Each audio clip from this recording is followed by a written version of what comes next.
There is a milestone in the life of every parent of a neurodivergent child that nobody puts in the books. It's not a first word, it's not a diagnosis date, it's not the day the school finally says yes. It's the moment you stop comparing your child to every other child in the room. I want to tell you when that happened for me and why I think it was the most important shift in the entire journey, more than any therapy, any program, any expert. Let me describe the thing before I tell you the story because I think a lot of you will recognize it before I finish the sentence. It's a birthday party. Your child is invited, which is its own small victory some weeks.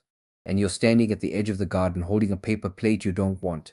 And there are six other kids there, and within about 90 seconds, you know exactly where your child sits on every axis: speech, play, eye contact, who's regulating and who isn't, who's in the middle of the group and who's on the trampoline alone doing the one thing that feels safe. You didn't decide to do that. Nobody asked you to run that calculation. It just runs. And it runs at school meetings. It runs when a colleague mentions completely innocently what their kid did on the weekend. It runs at family lunches when someone's cousin's boy is the same age. This is what I call the comparison trap, and I think it is one of the most corrosive forces in this whole experience. Not because it's cruel, it isn't, it's automatic. But it takes something that should be your child's life and turns it into a scoreboard where your child is permanently losing a game they never entered. Now, here's the part I actually want to talk about because I think it gets missed. For a lot of dads, this runs completely silently. We don't sit down and say, I'm comparing my son to other children and it's hurting me. We don't put language on it. Most of us wouldn't say it out loud to our partner, never mind a friend.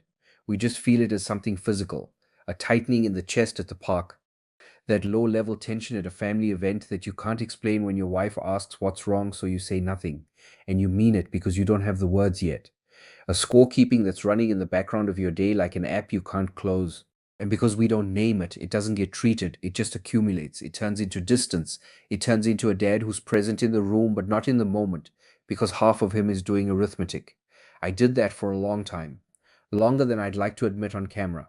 I've built the frame and the beats, but the specifics have to be your real memory or the whole video collapses. Answer these three on camera in this order. Don't script it word for word, bullet it and talk. 1. What was happening? Set the scene in one or two sentences. Where were you? Who was there? What day was it? Concrete details only. The weather, what he was wearing, what you were holding. 2. What did you notice about yourself? This is the turn. Not what he did, what you caught yourself doing.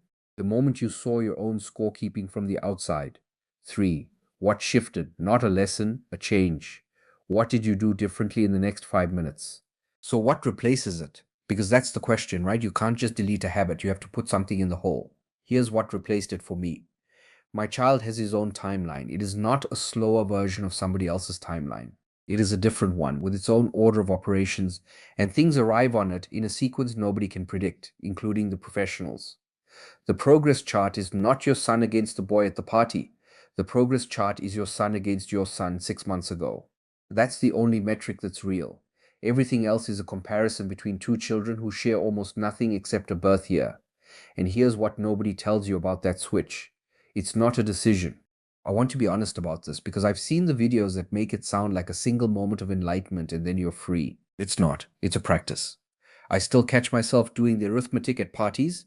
The difference is I catch it now, I notice it, I name it, and I put it down. Sometimes within seconds. Sometimes it takes me the whole afternoon. But there's usually one moment that starts the practice.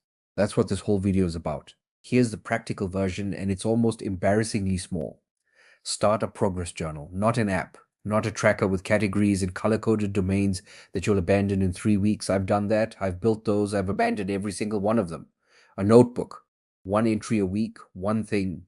He tolerated the hand dryer today. He asked for water instead of taking my hand and pulling me to the tap. He sat through 11 minutes of dinner. Nothing this week. Hard week. That one counts too.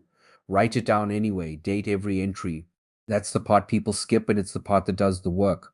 Then in 6 months, read it back. I'm telling you now, you will not believe the distance covered, because progress on this road doesn't arrive as an event, it arrives as drift.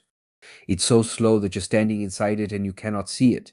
And the only way to see it is to have written down where you were standing before. That journal is the antidote to the comparison trap because it gives you something to compare against that's actually yours. So here's what I want you to do, and it's the whole instruction. Start it this week, not Monday, this week. 3 sentences is enough. Date it. Put it somewhere you'll actually find it in 6 months, not the notes app, somewhere physical. That's it. That's the entire ask. And if you're the dad standing at the edge of the garden with a paper plate doing the arithmetic, I see you. I've been you. You're not a bad father for doing it. You're just running a program that was never going to give you a useful answer. Put it down. Pick up the notebook instead. If this landed, tell me in the comments what your moment was, the one that started your practice. I read every one of them, and other dads read them too, and that matters more than you think. I'll see you in the next one.